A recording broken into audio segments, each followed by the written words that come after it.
да? Барагдан басыдан тұран бұл тәрәхімет табылдығынан едегі сіне қарделімен көміледі. Дорогие друзья, добрый вечер.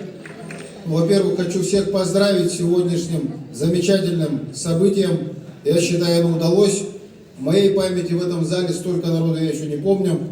Это значит, все довольны, всем интересно, это самое главное. Сегодня примечательно, что зима вступила полностью в свои права. На улице уже минус 40, как и должно быть, и зима началась. Это точно. Считаем, в этом году конкурс в рамках «Зимы начинается Якутия» Строганина удался. Я поздравляю и благодарю всех, кто был задействован в проведении всего фестиваля «Зима начинается в Якутии». Здесь, в городе, прошли за неделю множество очень важных событий. Сейчас мы наградили 20 команд, которые участвовали в